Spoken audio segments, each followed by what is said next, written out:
Ladies and gentlemen, it's Dave Neal here, stand-up comic, and this is the Rush Hour Podcast New Year's Day edition. And what better way to ring in the new year than with the reality Steve Carbone himself. How are you? Dave, almost happy. It's going to be airing on New Year, so I should say Happy New Year, even though we're recording this before New Year. How do I say that? Don't ruin the allure. We're live on New Year's morning. Live New Year's. What's your big New Year's? Do you do New Year's, or are you just like? I've never been a big New Year's guy.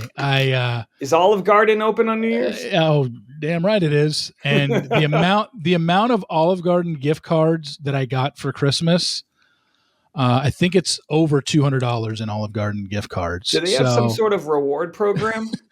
I think they do, but I have never. I don't know. Maybe I should look into it. But honestly, at this age, at my age, I don't get anything for Christmas. Obviously, I don't have a significant other or whatever. So I just have family.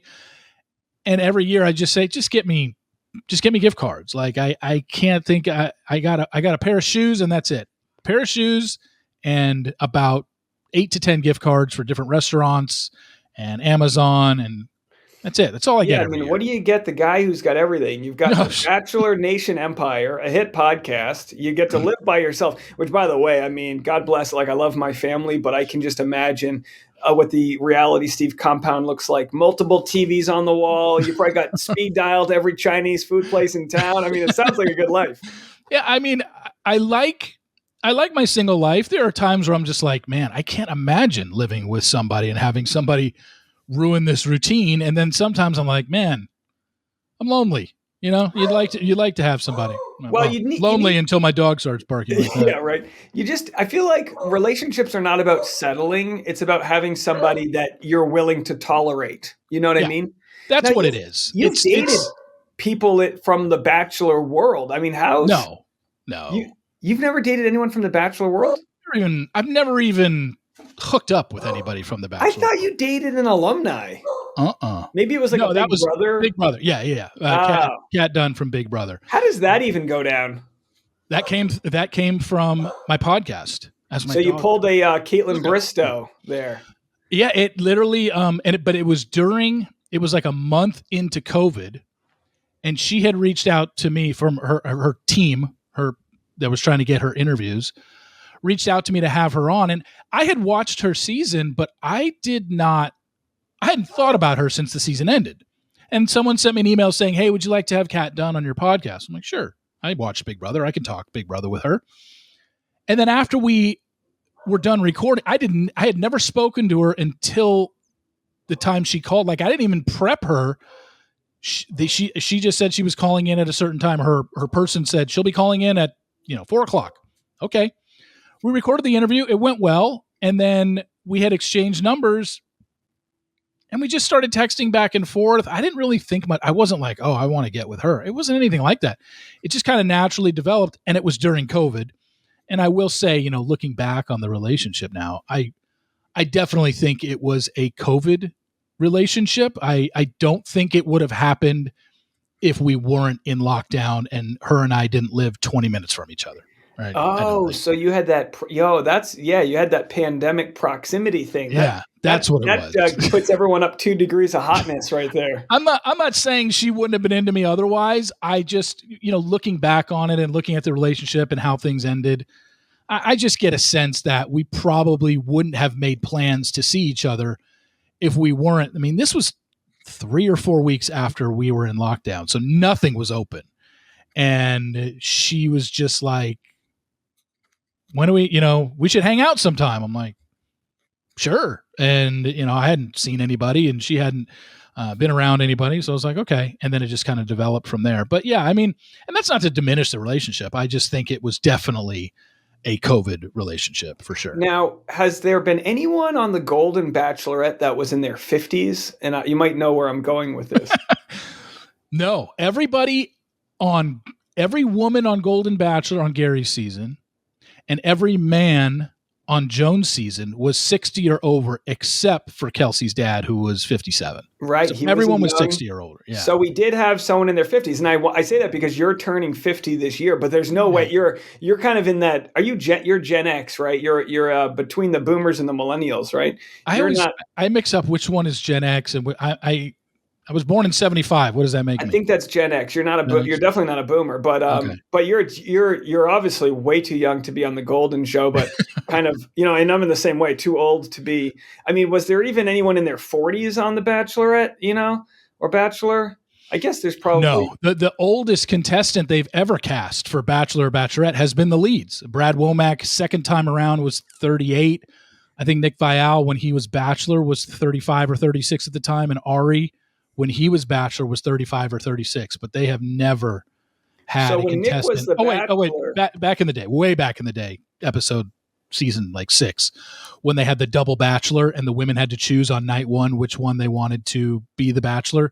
Byron Velvick was 41, I think, but they haven't done that since. I think it's in today's world, people are getting older and older. I think you could easily find men in their 40s that want to do it, because when you take someone like the upcoming Bachelor Grant, he's so young. I mean, not like he's not any younger than the normal guy. He's probably 28, but it's 28. like you've got your whole life ahead of you. I mean, I guess 28 was the age I kind of settled down with Tasha.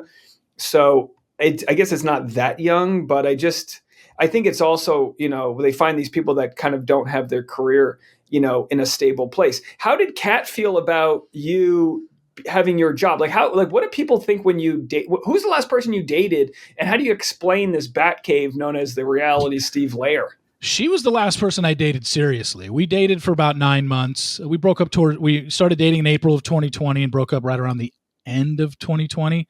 But that's the last person I've seriously dated. I've been out on dates since 2020, but nothing to where it was 9 months with her. And her and I talked and saw each other every day, or saw each other a lot, but had some sort of contact every single day. She was actually cool with it because she understood. She was a reality show contestant. She understood it. She never tried to be like, because she knew nothing really. She didn't really watch The Bachelor. She was very into the Big Brother world. So she had no idea.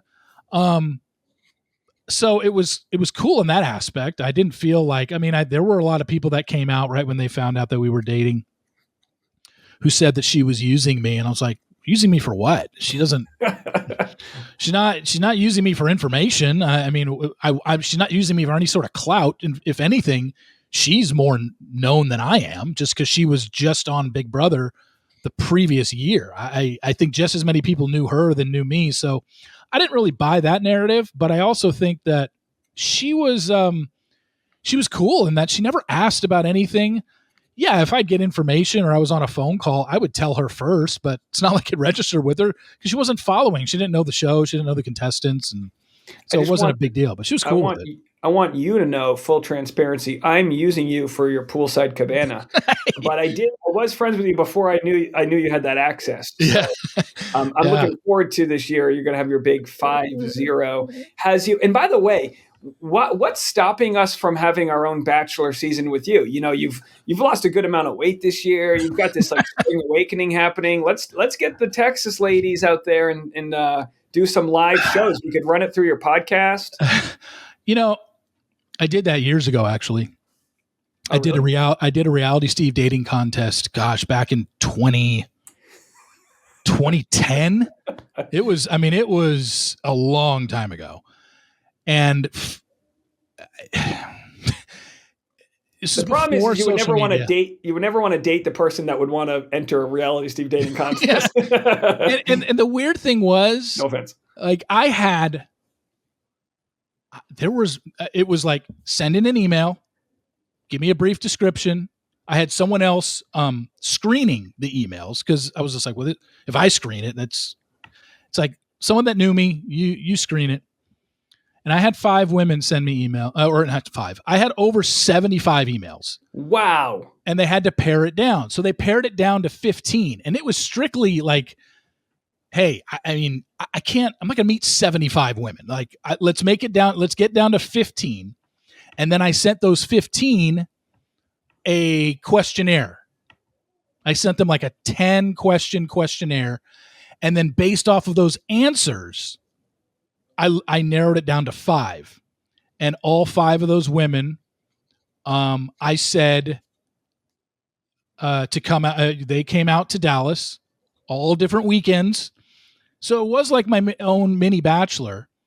And I told them I would put them up. They would just have to get a flight out here. I put them up at a hotel on all 5 women, and they all came out for like 2 or 3 days, and it just failed. It just wasn't. I don't know. I don't know if the women got out here and then weren't interested or what, but there was really no connection with any of them on my end. And I think I'm not saying like, they weren't good enough for me. I don't think they weren't feeling me. And if they were, they certainly weren't acting it. It was awkward. It was just, well, maybe it's because they were in my backyard, and maybe if I should have gone out there, I don't know. It was just poorly done. I never should have done it. Would you move for anybody, or are you stuck where you are in Texas?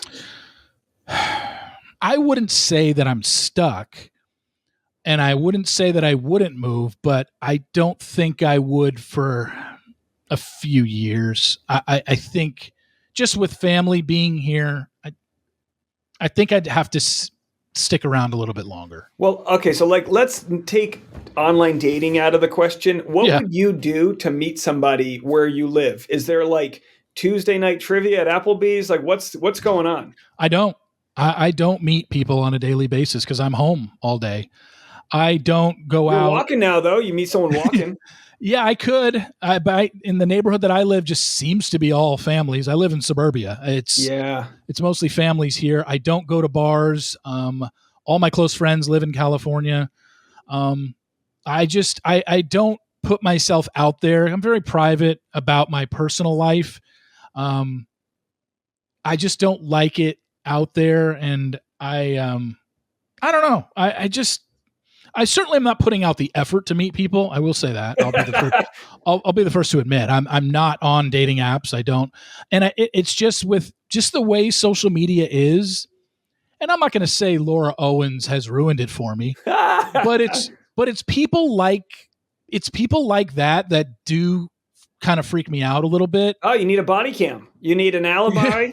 You need a body cam, consent forms. And I don't mean that in like to trivialize it, but yeah, as we've talked about with Laura Owens, you can literally, I mean, most people can be trusted, but if someone was going to target somebody, they're going to go after somebody who has something to lose, which is a little bit of a public figure. And I don't want to say it like right off the bat when I am on a first date with somebody, but I also just get this sense of, the other thing is, the first girl that happened with Clayton, the one who thought she slept with him and then, ran to TikTok and did a TikTok about it. That just freaks me out in general, that somebody is, after, if we break up, whether it's an amicable breakup or it's not a good breakup, that my relationship is going to be talked about. Like, it's just like, why do you have to talk about, and it's because I am a public figure to a very niche audience. I'm not a public figure like Clayton was, who was the Bachelor, but it just freaks me out that somebody is going to go to TikTok or go on a message board and talk about anything that's involving our personal life. And it's always freaked me out. It's prevented me from dating. And maybe I should just get over that and just realize that if it's going to happen, it's going to happen. There's nothing I can do to control it, even if I tell them not to do it. But it's definitely played a role. What's funny? What's so funny about that sort of world we live in, where women will sort of tell you the tea about their relationship, is it's kind of a one-sided gender thing.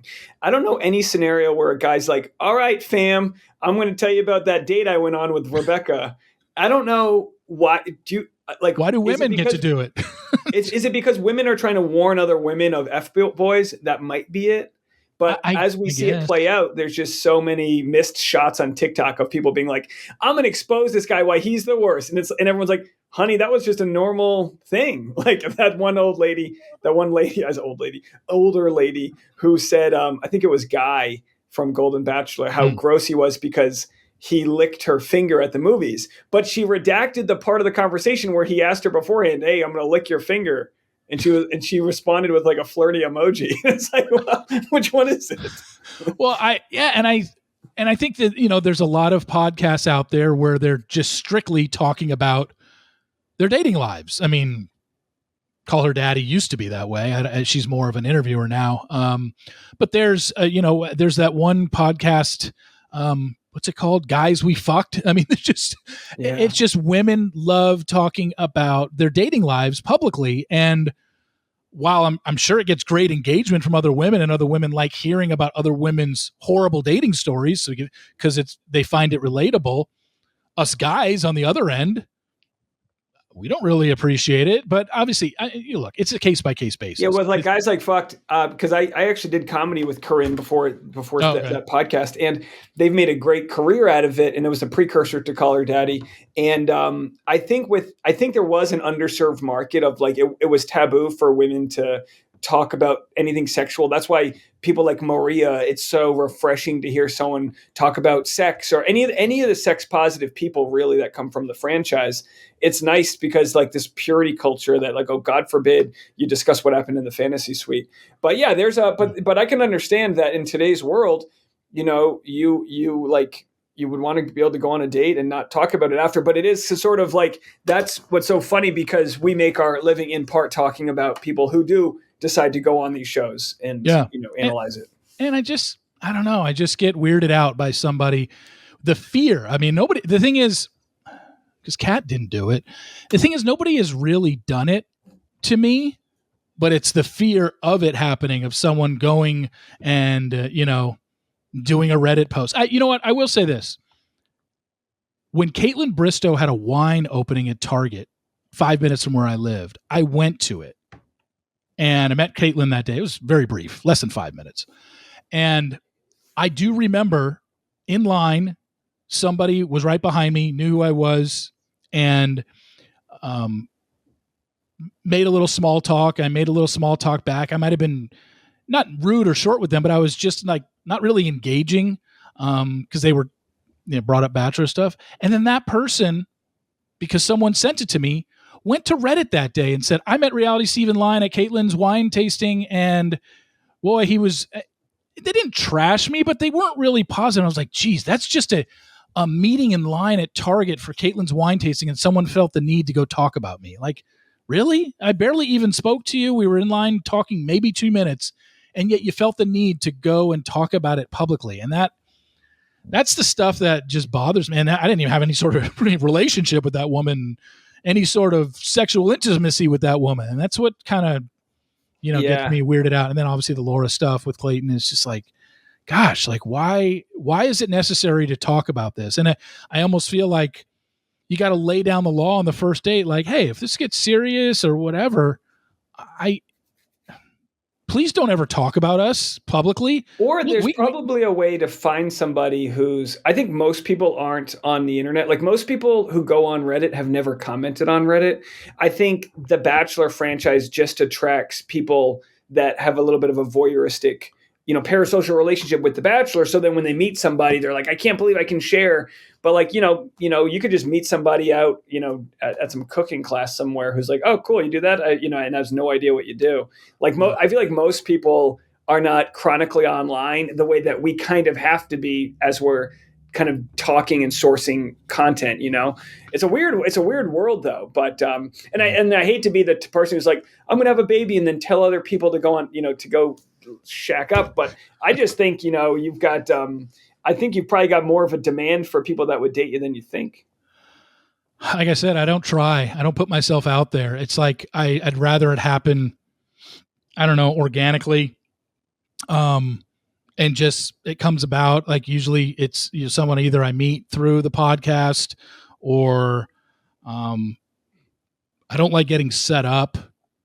That's and the problem with that is, and not to beat this topic down, but I find it interesting because it is like, it's like I was talking to Tasha about this. I was like, Steve's having a killer year. He's got like all these things going on. Like it would be hilarious to see the right person, just like where and it's like we get kind of scared because sometimes you'll date someone who's too clingy or you'll lose trust because there's jealousy games that get played back and forth. But all that aside, you eventually find somebody who's just like kind of gets your vibe.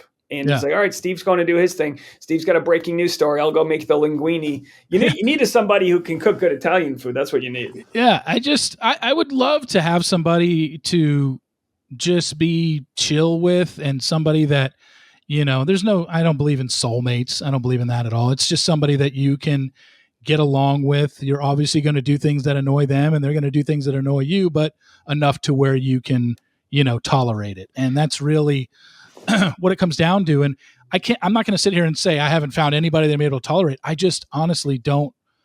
I'm not a serial dater. I'm barely a dater. I just don't go out on a lot of dates. I'm very well. picky It's like you about just need, who I you spend need time at with. bats. You need a lot of at bats, And I don't. And it might be that you're just not getting the at bats because you're in a place. And I get it. Like I just moved to suburbia. It's like, oh my gosh, it's just moms and kids and dogs. It's just like, yeah, it's kind of got to be tough. But hey, maybe we'll we'll see if anyone. But then again, anyone who would DM me being like, I would want to date Reality Steve, I'd be like, Steve, I don't want you to date this guy. We got to find you somebody outside of Bachelor Nation. You got that, But anyway, we'll move on. So yeah. I want to talk about 2024. Both, and I also want to talk about the upcoming season of Bachelor. But let's go back to 2024. I had this game I wanted to play with you called Rose, Thorns, and Seeds. So tell me your rose, and then I'll tell you mine. Tell me your thorn, I'll tell you mine, and then tell me your seed, and I'll tell you mine. Rose is like, give me a highlight of 2024, whatever it is. What's something you can think of that was like, dang, good on me? I honestly, I would say my party. My party every year is like literally one of the main things I look forward to all year. I just think it's a lot of fun.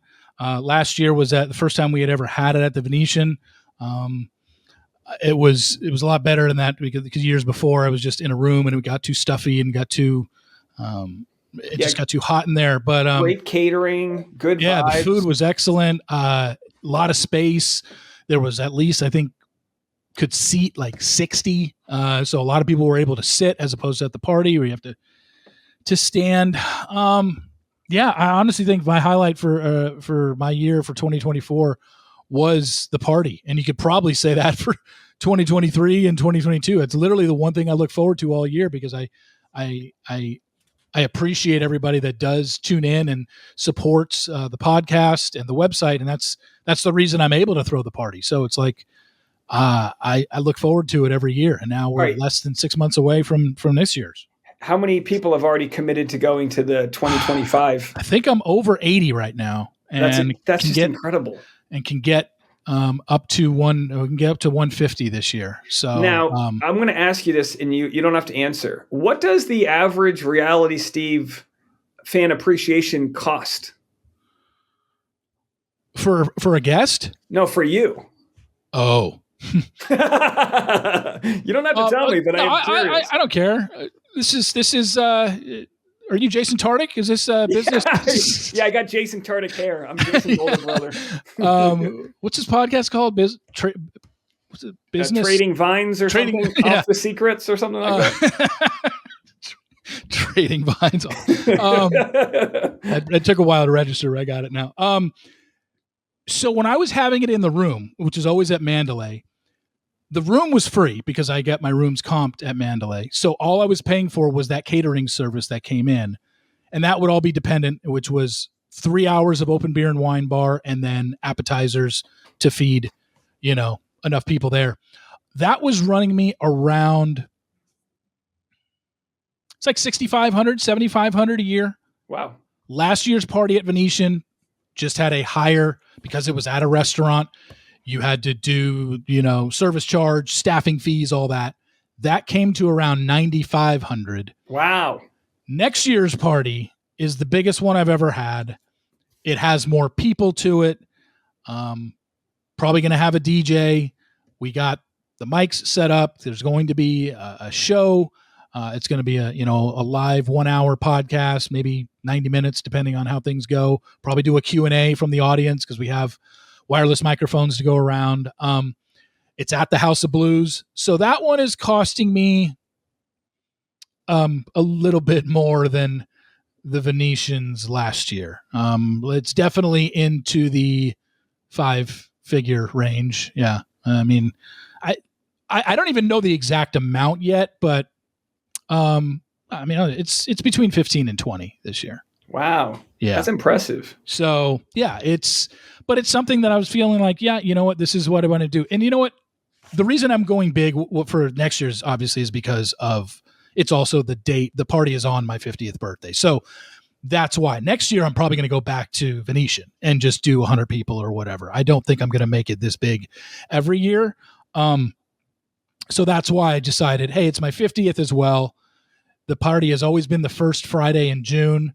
And when I looked at 2025 schedule, I'm like, wait, May 31st is only the week before that I usually do it. And my birthday happens to fall on a Saturday. So I might as well do it on my birthday this year. So it's going to be on my birthday. We're going to do an 80s themed party as well. So yeah, it's just costing me a little bit more because there's more people coming, and a restaurant is charging more per head, with still going to be and it's going to be an extra hour of beer and wine. So that adds to the price. The beer and wine is a little bit more expensive at House of Blues than it was with the catering service I used, and we're asking for 50 more people. So yeah, it's somewhere between 15 and 20. Now, I don't want to kiss ass here, but I have to give you flowers where they're due. I think that's what the kids call it, giving someone flowers or roses. I don't really know, but I don't think there's many people from Bachelor Nation that could generate the type of audience you could. I don't think Nick could get 150 people. Like, I don't think there's 150 people that care about Nick. I think Caitlin Bristow could.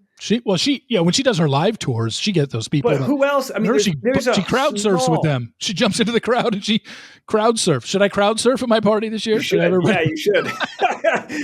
I can't think of many people that can get that sort of attention, and it's a testament to sort of building a brand where people, become your friend. I mean, that's all a podcast is you're trying to find people that see you as someone that they can give you some of their day with. And over the course of the years, it's just incredible. Now, and the crazy thing to me is, and I appreciate it with my fan base, is, this is a first come, first serve thing. This isn't reserved. Granted, I reserve, spots for, you and Courtney and She's All Batch. Like I have those where I reserve spots for my friends coming, but it's everything else is first come, first serve. And I'm looking at my list right now of all people who have RSVP'd already.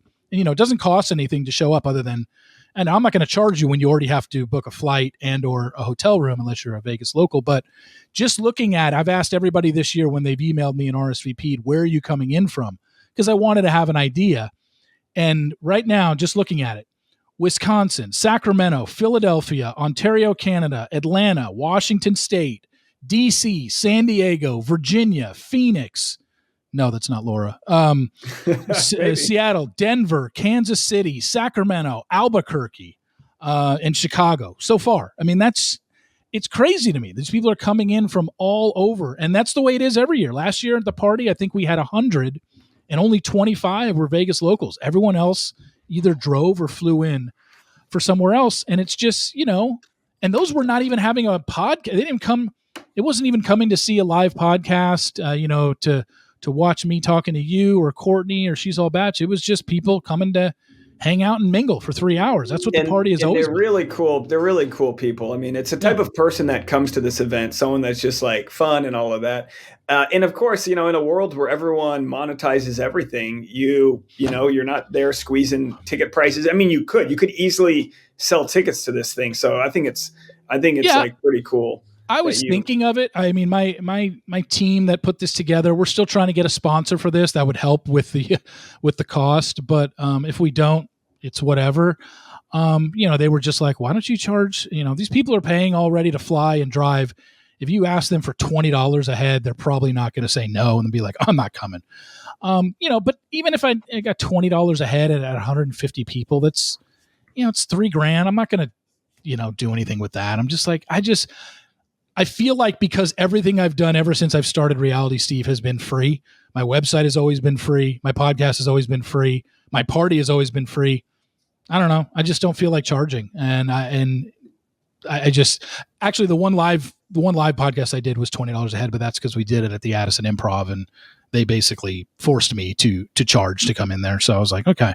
But everything else, my content is free. So I've just always wanted to maintain that. So yeah, I can't say I'll never charge for the party, but if I did, it wouldn't be more than $20 a person. And if you're coming in out of state and you're buying a flight and, getting a hotel room. I don't think adding an extra 20 is be like, oh no. And also, what's the price coming. of like making a fan for life? Yeah. I think people underestimate, brand building. So many alumni that come from the show have this money making ability as long as until the tea runs out, and then they slowly sort of lose their followers unless they provide some other value, like Jason Tartick's podcast we talked about. If you can provide value, you can ride that wave. So I think it's interesting that folks like you continue to, like where, like, have you don't have to give any numbers, but how have the last couple of years been for you since you've gone like daily with your content? Because I think what's really cool is someone from the outside could look at like folks like you and myself as competition, but we're probably both doing better as we continue to give audiences the most amount of content. Like, it doesn't hurt either one of us. It only grows. Well, I heard you talking about this the other day on your podcast where you said, I think you're going video for your daily rush hour. And you think like, well, I'm probably going to lose people on one side because I'm now including it on two mediums, on YouTube and audio. I would say that when I went to the daily podcast, it probably hurt my website a little bit in terms of views. But then again, I also think that, I went to the daily in July of 2022.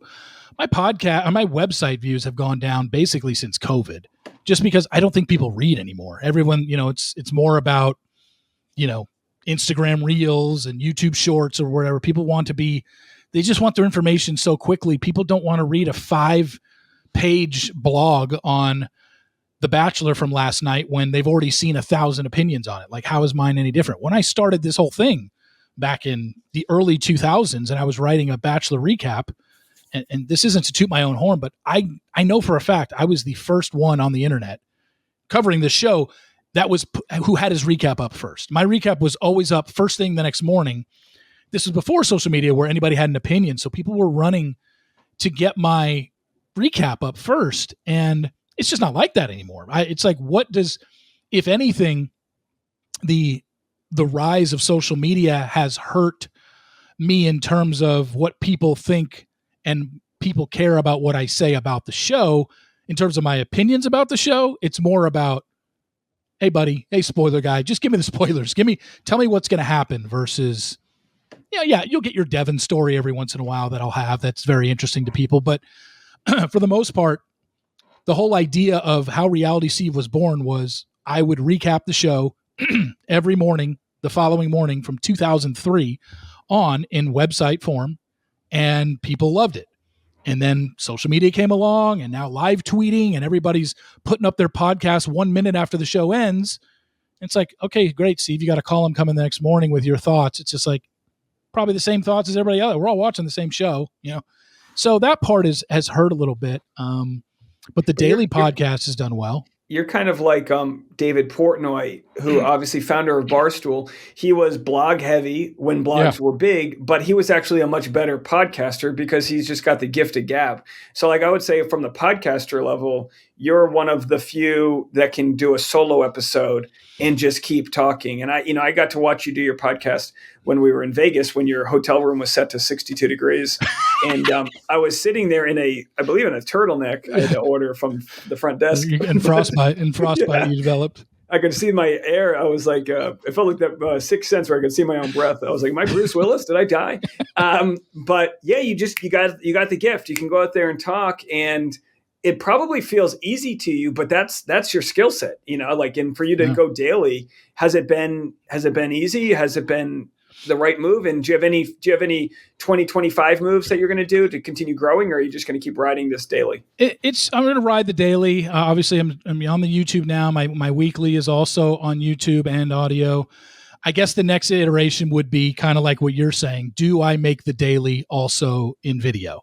Just because right now my algorithm on YouTube is only once a week. Now I'm producing content every week and once a week. And now for the last few weeks, I've been doing YouTube shorts as well, but those don't really do much. And, you need to, YouTube better than I do, but from what I can gather, you need, a lot of subscribers and a lot of engagement. And me interviewing anybody, whether it's you or Courtney or She's All Batch or somebody from Survivor or something like that. People just like listening to the interview. They don't necessarily engage. If you look at all my YouTube interviews, there isn't a ton of comments underneath them. Not a ton No, of the likes. interviews not so much. You're right, because the interviews are very passive when you listen. But Yeah. I do think when you have spoilers or a Devin Jen Yeah. scenario, that's like comment city central. And YouTube, even though a lot of people do watch it old school on their computer, it's become like bigger than Netflix on the TV. More people watch YouTube than Netflix on TV, because you give it away for free, so there it is. So we'll talk about this off air, but I'd be glad to help you based on what I learned from doing it this way, because I'm looking for ways to grow outside of Bachelor Nation. And it's like, no offense to the Bachelor Nation audience, but I don't want all my eggs in a basket that is, slowly dying. Yeah. And I Because just yeah. doing the daily. I mean, Grant's season ended filming the first week in November. I can count on one hand how many times my daily roundup since the beginning of November have had a Bachelor related story, and especially Grant related. It's been all other stuff. It's just, and people are still, I'm seeing the numbers, they're still tuning in and listening. So I know that there are people who are interested in what I have to say about either other reality shows or pop culture, and, my sports podcast as well. So, yeah, I haven't talked. There's just, once this is always the dead season. There's nothing filming or airing from the time Grant's season ended filming until the time it starts airing on January 27th. I know they're going to be releasing the women soon, so that'll give people something to talk about. Read their, they'll do an episode where they read their bios and stuff like that. But other than that, there's nothing. I have nothing new to add right now. All right, so Season. I do want to ask about Grant season. So let me blow through my rows. I had a baby. Yeah. My wife did. Absolute rose, everything involved, just rose, rose, rose, just bundle of joy. You haven't met him, have you? You'll meet him in Vegas, but just unbelievable. So we'll go to Thorns next, but let's just do Grant. So you don't have any. How close are you to knowing how Grant's season ends? I have the final two. We're down to I have the final four. I said who got eliminated at final four. I know who got eliminated at final three. So I have the final two women. I just don't know who he chose. So what do you think?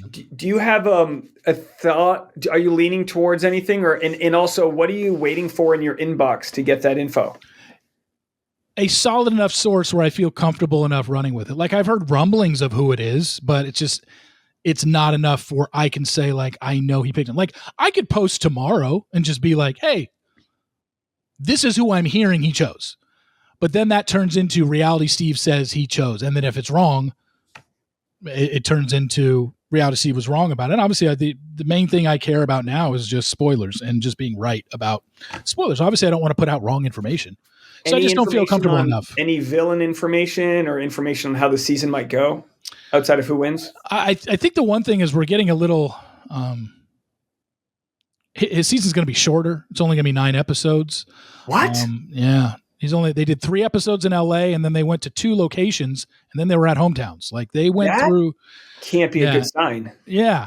I don't know if, and they did get to, both locations that they went to were, off the top of my head, I'm already forgetting where the hell they went.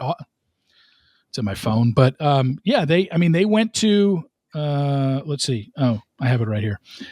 He went to Madrid and then Scotland, and then they came back to the States for hometown dates, and then his finale was in the Dominican Republic. So they got to travel, but they just didn't go to 4 different places before hometowns. It's just, I don't know. But he only got, I think it could be a scheduling thing, because they can't start the season until college football season is over, and college football season had got pushed back a week because they went to this 12-team playoff.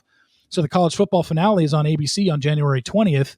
So you can't start the Bachelor season anytime before January 20th, which means that's why they're starting on the 27th this year. Yeah, you're right that it could be a non-Bachelor reason why it's shorter, because they now have Golden and Bachelorette, so it could just be that it's getting squeezed. I see Grant's season just based on what I see from Grant.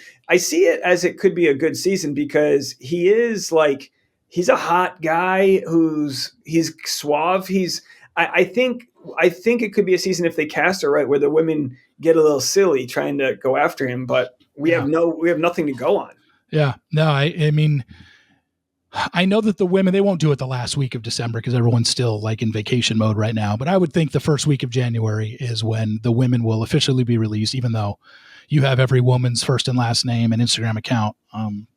The day that they released Grant's possible women on Facebook. So I put that all out there that day back in September. But I mean, the main thing is everybody knows who the final four are, who the final three are, and subsequently now who the final two are. I'm just waiting to see, who we did end up And choosing.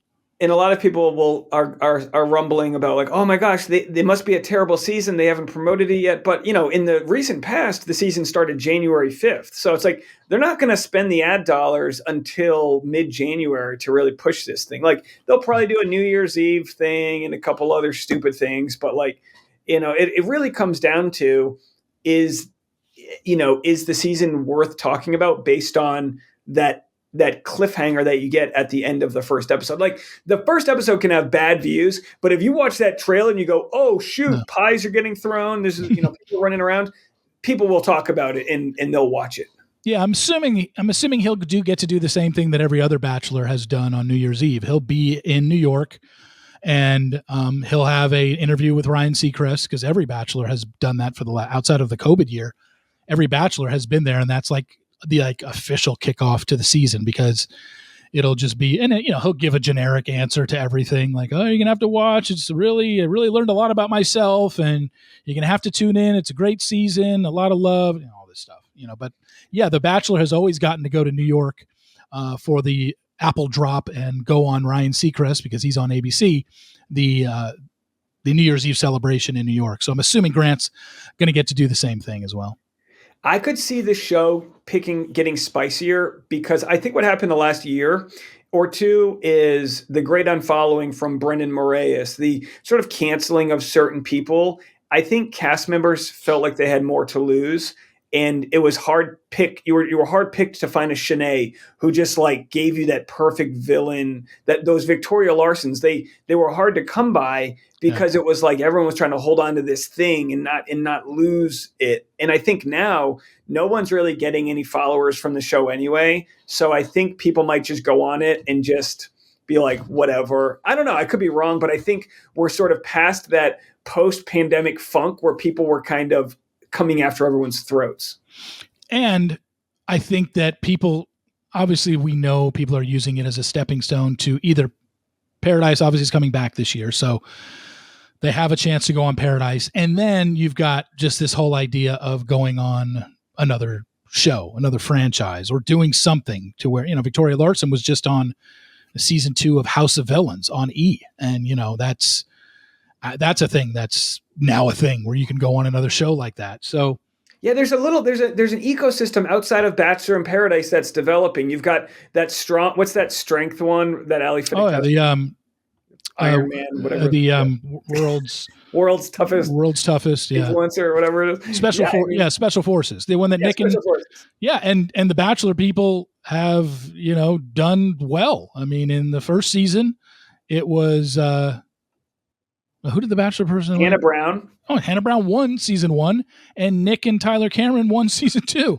So now I don't think Ali Fedotowsky Mano did well this season, just because if you watch the Special Forces commercial, she's not like in it at all. I have a feeling. Well, moms have more to lose. Like Hannah Brown can go away and do an ice bath, but like it's like I don't know, and it's but moms are tough too. You know what I mean? So I love the idea of the show because it does seem like people get soft. Some of these pro athletes, they get soft and they have a cushy life.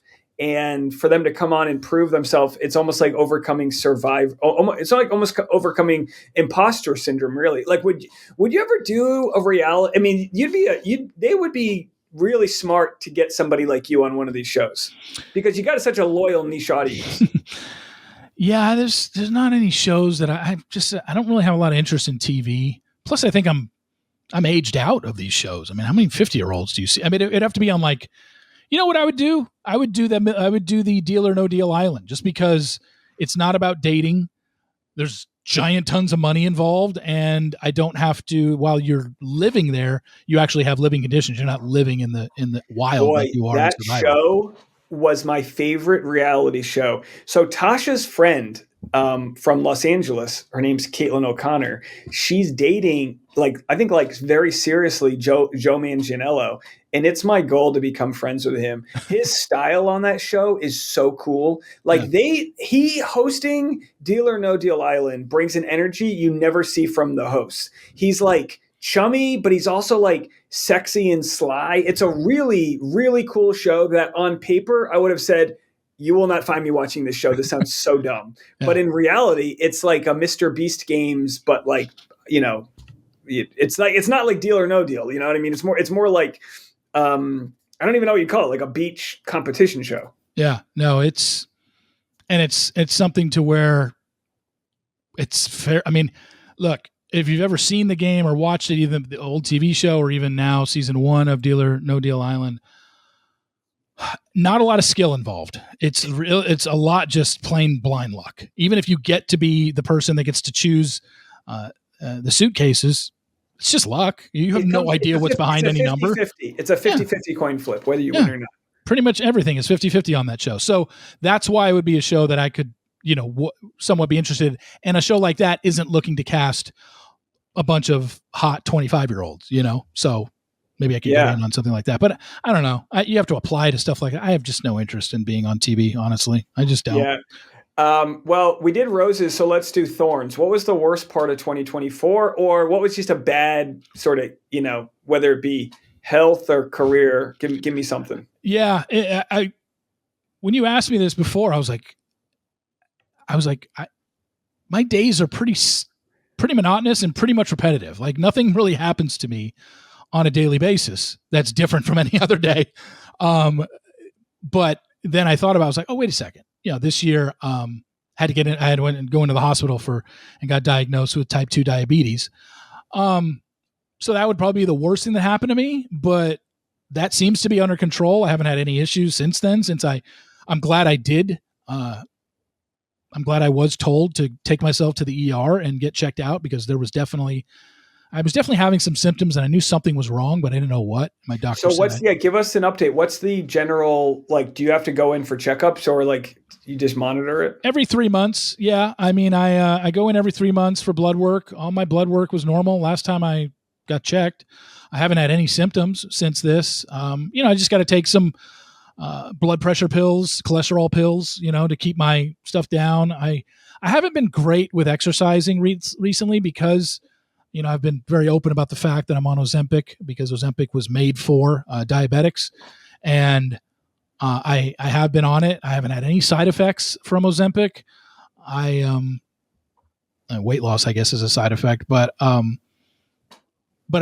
feel like, I have lost weight for sure, but I've also lost all my muscle because I just haven't been diligent enough going to the gym. So once I do start, that's how to meet somebody. We'll get you in a yoga class. Oh yeah. That's another thing. Like I don't know. I just, like I said, I don't put myself out there. I'm the reason why I'm single. It's not because of anybody else, and I'm just not meeting the right women. And look, if you're happy and you don't want to put yourself out there, no pressure. But if you need someone to push you, I'll push you. I'll knock on your door and get you out to the local bingo night or whatever. It's time. Like I said, it's times where I feel like I'm enjoying this life. I love the fact that I don't have to answer to anybody. I'm my own boss. I can come and go as I please. And then there are times I'm just like, yeah, it would be cool, to have somebody. And I just go back and forth, and I'm just, and maybe I say that it's because I don't have anybody. And when I do meet somebody that I am interested in, maybe it will change. It'll be like, oh, wow, this is what I was talking about back when I was single. Finding this person that you find, wow, really cool to hang out with somebody. But when you don't have anybody for the last, for a significant amount of time since the end of 2022, you get in this, I don't know what you call it, rut, but you get in this comfortability where you just, creature of habit, God, I don't want to change up this routine. But then there are times where I'm just like, I do kind of want to change up this routine because I'm getting bored. I So think like you're super successful, so it's like you can keep your routine, but I think the right partner isn't going to take that away from you. Obviously, like I can't, I got to tell Tasha when I got things I got to go do, and sometimes I'll cancel a mic because I'm like I could tell she needs me. It's not worth it. Versus times when it's like going to your party in Vegas is worth it because we had the trial, the June 10th trial that yeah, weekend, and it's big business. As much fun as it is, it's big business to go support you, and you've been so supportive of me and all that. So like Tasha gets that. Like the right partner it's almost like it's kind of like Deal or No Deal, really. The right partner, it's all about negotiating what's important to me, and then let's support what's important to my partner. And you'll always get it wrong here or there, but you kind of just bumper car to the finish line. And Tasha becomes the person I can open up with like 100% about finances and growth and things that you just don't always talk to everyone else about because she's like my business partner. You know what I mean? We're no prenup, baby. We're in this together. yeah. But anyhow, I don't want to. I made this all about your dating life. For Thorns, I'm just going to go ahead and say mine because it was such a year of positives that the only ripple for me. I can't even say the Laura Owen stuff because it introduced me to so many amazing people. But I would say the only thorn that came from that is the very small handful of people that did not give me the grace I so begged for as I went through this journey. That's it. Don't even need a comment from it. Let's go to seed. So a seed is something that, you're hoping to plant for the future. What's a seed that you did in 2024? When you asked me this, I was like, I did nothing in 2024 to plant any seed. So I was like, this is probably something that I should do for 2025. And I have to think about what that is because I was just like, what can I do to plant something that'll turn out to be good? Maybe invest more. I haven't done enough investing, and obviously at 50 years old, you want to start putting money away. So personally, I probably should start investing more. I do have a money market account, but I'm not putting as much into it as I probably should. So maybe something like that. In 2024, you reopened up the YouTube channel. Yeah, I did. So I guess that could be something where I planted in hopes that it becomes bigger. Like I said, this is something that is not going to explode overnight. And I guess if there's one thing that I would need to do would be to put more videos out. Like, once a week, I guess just isn't enough to fill up that YouTube cup to where it becomes relevant. Yeah. I mean, look, I was sort of nervous to bring the podcast to the YouTube just because I actually enjoyed the fact that the camera was off and I could really just I would keep the lights off in my room at night and record. But because I go twice a day, I record at like 11 p.m. And it's become kind of a nice ritual. Sometimes I'm like, I got to go in there, but I always enjoy it because it's just a chance to like deburden and get out. And I've got enough of that like creative itch to do. But I think for me, the seed of 2024 was removing Bachelor from Bachelor Rush Hour. I was so my YouTube channel and everything that like gave me success rode on the term Bachelor. And you can tell on YouTube because it'll tell you which of your keywords are trending. I always used to have the Bachelor in the thumbnail and blah, blah, blah. And this past year, I took an active sort of unconscious effort to remove that from my branding so that when I do have stuff coming out in the days I don't want to cover Bachelor, even though my content does take a little bit of a hit, the people that like me don't care if I talk about Bachelor or not. And I think that was important for me as a seed because like, look, you just, sure, it's a good show to talk about, but like, I want my relationships and I want my career to long live, past whatever the show offers, so that was my seed. Well, that's a perfectly good seed. I mean, like I said, I didn't have one in 2024, but like business wise, money wise, like I said, probably need to invest more. And, if we're going to reality Steve wise, it's do I make the move to have my daily roundup also be on video, which like I said, like you said, you go in, I start recording usually 10:30, 11 at night to record my daily roundup and my sports daily. And do I want to have to turn on the camera and then upload it to YouTube and do all that stuff when it's just so easy right now? Crack open the mic for 20 minutes and upload it through, through that system, how I upload my podcast. Now I have to, and adding an extra step to do that daily. It's just like, do I want to do that? I don't know. And the thing is too, if you do it, you've got to do it right, or else it's like a waste. And like for me, that means having like a choice thumbnail and being conscious of like how I'm marketing it to that. And it's like, yeah, it's a whole different thing that I think a lot of people don't realize.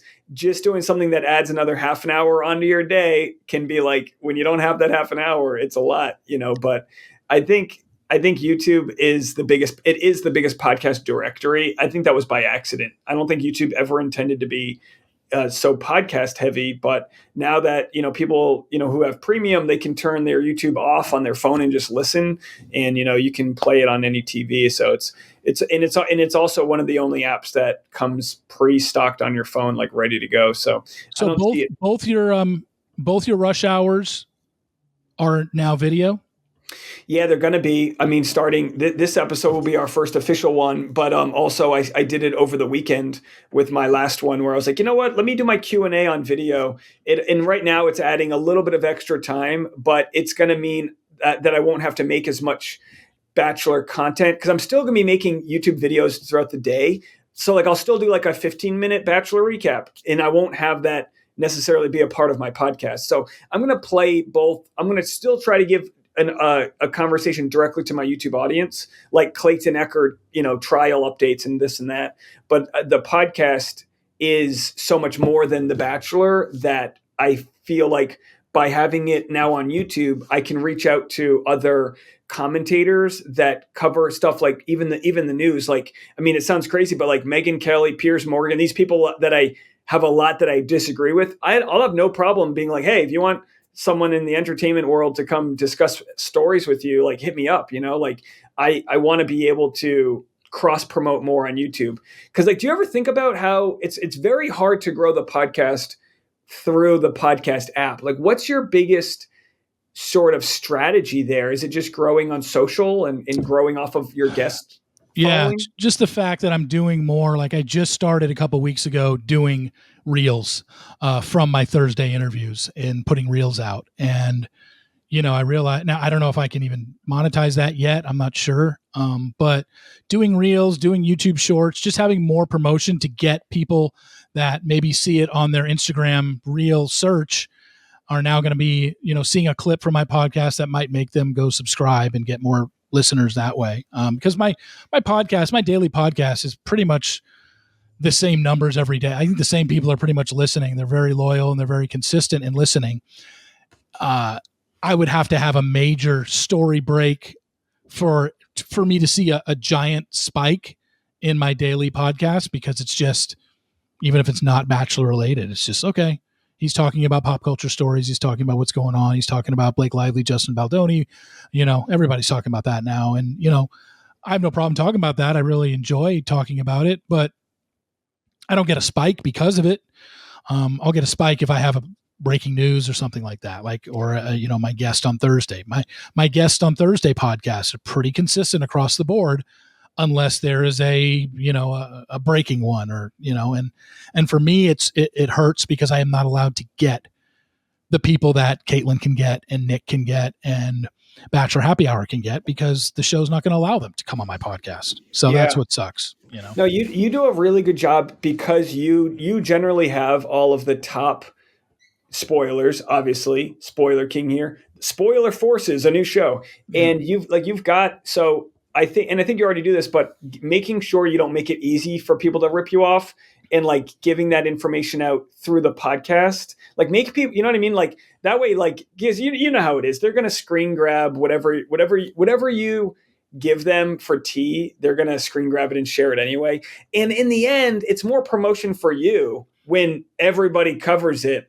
The people that are just going to read the one sentence spoiler, some people are just never going to listen anyway. So like, they're going to get the information as they're going to get it. But I think you do a really good job of kind of having multi-platform tea being released. Yeah. And that's what I have to do better at. For me, I look at it, it's obviously more work, but before it's just like, just to put out a podcast and then, once a week have a YouTube show. Well, now do I just like, now I'm having reels, getting those put out as well, and putting that stuff out on even on Threads sometimes, and then even Facebook. And just, it's tedious work. It's not hard work. It's just tedious. And it's just dedicating more time to do that. And I guess the question just becomes in 2025, at some point, do I want to make my daily roundup also on YouTube?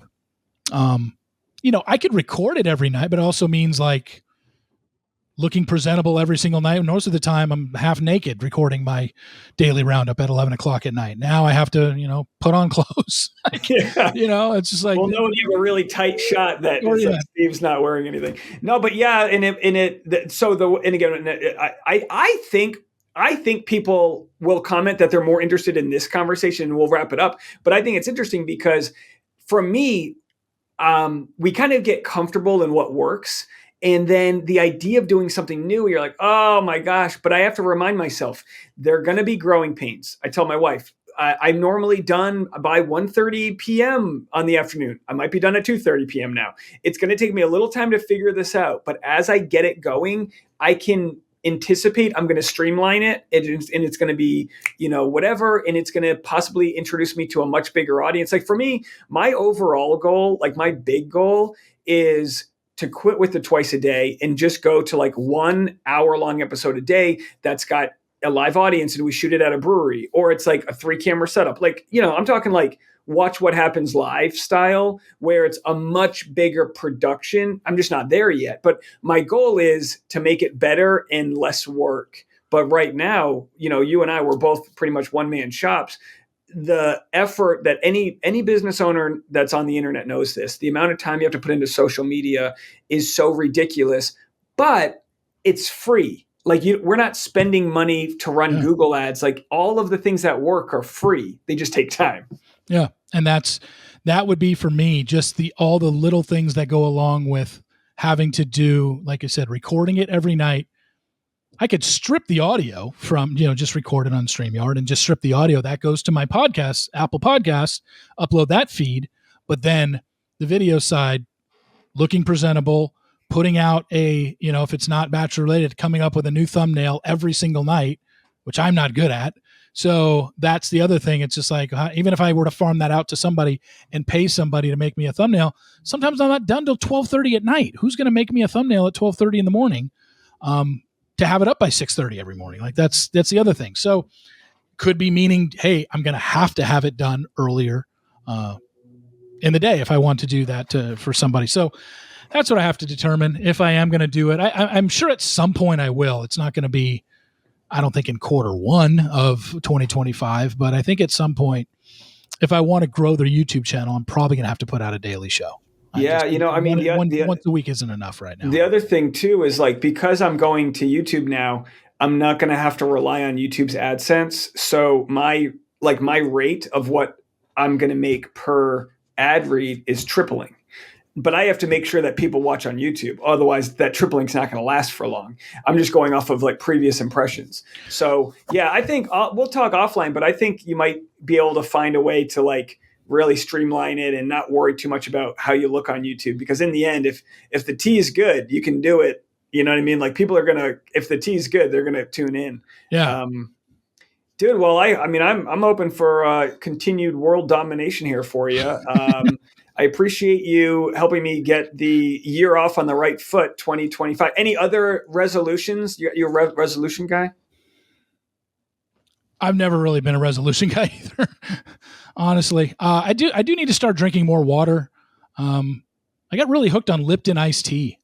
God, those are good. So good. I like and sweet. I liked sweetened iced tea. I don't like I have one of those giant water bottles with the time. It tells you what time. I have that too, and I was doing well with that when I was hitting the gym, because that's what I would bring to the gym. Be one of those gym bros carrying that gallon around with me. Yeah, it was one of those. The hardest part is just filling it up in the morning, and keeping it close by. But I always say this for New Year's resolutions, like, don't be too hard on yourself. Everyone breaks their resolutions. It's about kind of having something you aim towards. So Yeah. you're turning 50 this year. I'm turning 40. Let's just show up to this Reality Steve event absolutely yoked. We'll both get on testosterone. We'll bring our water bottles, and we'll just dominate. Tasha would literally hate me if I'm just ripped at your pool party. That's funny. Yeah, no, I mean, it's the part. This is the first time the party is going to be on a Saturday, and like I said, it's a theme party this year. It's an '80s theme. We're going to do a live podcast there, and in a bigger room, biggest room I've ever had. It's at the House of Blues at Mandalay Bay, so it'll be good times. Obviously, there's still, like I said, it's first come first serve. Still got probably 70 spots available, roughly. So if you're interested, just email me, Steve@RealitySteve, and tell me how many people are going. She's All Batch will be there if they're not vomiting in the cabana. Yeah, Stephanie and Jackie are coming. Courtney's coming. Us for Jax from Vanderpump. How did that work out for you, ladies? Yeah. And Courtney Robertson will be there. My high school sweetheart is coming this year. That's gonna be fun. Is she single? No. It's just crazy. But we've kept in touch ever since that. I went to her. She's married. She's married. She's got 2 daughters in college. But I went to her wedding in 1999. No way. And we've remained friends. Well, let me ask you a question. Her birthday is Christmas Eve. I always call her on Christmas Eve, and she always calls me on my birthday. And just to catch up, we literally talk twice a year, and we catch up. Does her husband know that she's been spoiled, as it were? Is that the term for Reality Steve? If you dated Reality Steve, you've been spoiled. he cool guy. I haven't seen him in years. I haven't seen her in a while. But she told me, I had mentioned to her last year. I was like, hey, why don't you and your husband come out? And and she's got a sister that's a big fan, a friend of mine as well. I go, why don't the 4 of you and your husbands come out next year? And she's like, I think we will. And then when I called her on Christmas Eve this year, she confirmed. She's like, we're coming to the party next year. I'm like, oh, that's great. It'll be awesome. The people that came to the cabana last year were really cool. They're always so funny because they're just so interested in like the world. Because you have a lot of friends outside of the Bachelor world, and it's just none of them care about what I do or even watch the Bachelor. I know, and you're kind of like, hey, I have audience here. They're like, what? It's like, yeah. None of my close friends care what I do, and none of them watch the Bachelor. All my guy friends that I go on my Vegas trips with, and the guys that I go to football weekend with. Not one of them. Not only do they not watch The Bachelor, not only do they not care about Reality Steve, they don't even listen to my podcast. Like, they have no idea what I talk about. None. Yeah. So, I can talk so much trash to my wife about my wife's family, knowing full well they have no clue how to support me. But that's all right. There's whatever. Well, dude, thanks so much for joining me. I don't want to keep any longer. And everyone can, of course, go follow Reality Steve across the podcast apps, social media, and of course on YouTube. Anything else to promote other than the 50th birthday event? That'll be it. Like I said, Grant season starts January 27th. Right now we're down to the final 2 that I know. Go on my website or Instagram page. You'll see the final 4. I don't even think I've put the final 3 and final 2 out on Instagram because I've gotten so far behind. But we're down to the final, not down to the final. I know the final 2 on Grant's season. Hopefully I'll get it before his season starts, or sometime during his season, I'll be able to say like, oh, this is who Grant ended up choosing in the end. But yeah, that's it. So Spoiler King Reality Steve. Happy New Year's, my guy. You too. Take care. All right. I'll cut it right there. Thanks, man. Let me hit end recording. Sorry.